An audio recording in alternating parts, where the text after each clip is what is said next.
So 50 years of career ఇలా చూస్తుండగా అలా 50 ఇయర్స్ జరిగిపోవటం అనేది ముఖ్యంగా హీరోగా ఎంటర్ అయిన తర్వాత మీకంటూ ఒక ఫస్ట్ 4 స్తంభాలట వరుసగా హిట్స్ వరుసగా రాలేదు. అంటే అప్పట్లో విచిత్రమైన టైంలో వచ్చాను నేను. అవును. ఫిలిం ట్రాన్స్ఫర్మేషన్లో ఉంది. Because you're film critic, I'm telling you.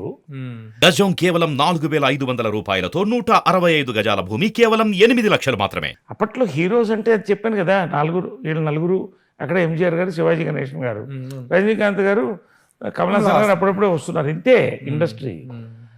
అసలు సబ్జెక్టులు లేవు. సూపర్ హిట్ అని కొట్టగానే నా లైఫ్లో మర్చిపోలేదు నిర్మాతల యొక్క గొప్పతనం. ఆ రోజుల్లో ₹1 లేదు నవతా కృష్ణరాజు గారు ఫస్ట్. మదర్ అడగరా అంటే అడగను, మంచి సినిమా ఇచ్చారంటున్నా. సినిమా హిట్ అయిన మరుసటి రోజు వచ్చి నవతా కృష్ణరాజు గారి ఇంట్లో కూర్చొని ₹10,000 కట్ట, అంటే ఈక్వల్ టు 10 lakhs.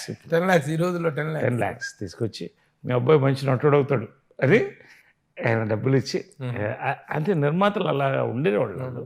సరే, అది అలా ఉండగా నేను వెంటనే ఒక 3,000 పెట్టి హెరాల్డ్ కార్ కొన్నాను. అప్పట్లో హెరాల్డ్ కార్ 3,000, నమ్ముతారా?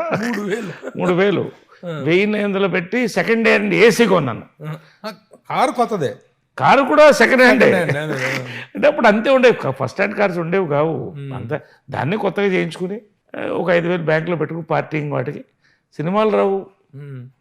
సినిమాలు ఎందుకు రావు నాకు అర్థం కావట్లేదు. తర్వాత ఎవరో చెప్పారు, అసలు మీకు సబ్జెక్టులు ఎక్కడ ఉన్నాయా మీ వయసుగా అన్నారు. అలాగా పెక్యులియర్ ట్రాన్స్ఫర్మేషన్ పీరియడ్. కానీ నేను థ్యాంక్స్ చెప్పాల్సింది ప్రధానంగా జంజాల గారికి, విజయన్మల గారికి. వాళ్ళిద్దరూ కూడా ఈ ఫస్ట్ 3 years శ్రీవారికి ప్రేమ లేక వరకు కూడా, శ్రీవారికి ప్రేమ లేక హిట్ అయిన తర్వాత కామెడీ హీరోగా, ఒక మెచ్యూర్ యాక్టర్గా చిన్న పేరు వచ్చింది. స్టార్డమ్ అనేది స్టార్ట్ అయింది. అంతవరకు కూడా వీళ్ళిద్దరే నన్ను పోషించారు. అయితే what is the best period of your career అంటే ఏం చెప్తారు? Of my career, out of this 50 years of జర్నీలో the best period of your career అంటే నాకు సినిమాల్లో మరి ఏంటో నేను ఫార్వర్డ్ థింకింగ్గా, మరి లేకపోతే అప్పట్లో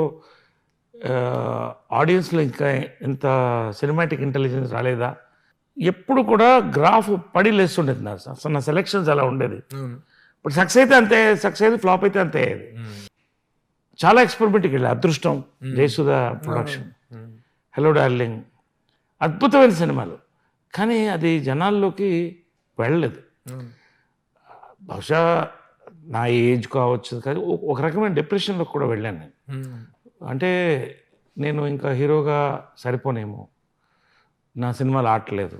తర్వాత ఒకటే టైప్ ఆఫ్ కామెడీ సినిమాలు రావడం, ఇది నాకు ఎందుకు బ్రాండింగ్ ఇష్టం లేదు ప్రభు. కామెడీ హీరో, యాక్షన్ హీరో, అది తప్పు కాదు. నేను everything as a respect. But నాకు పర్సనల్గా ఏంటంటే డిఫరెంట్గా చేయాలని ఉండేది.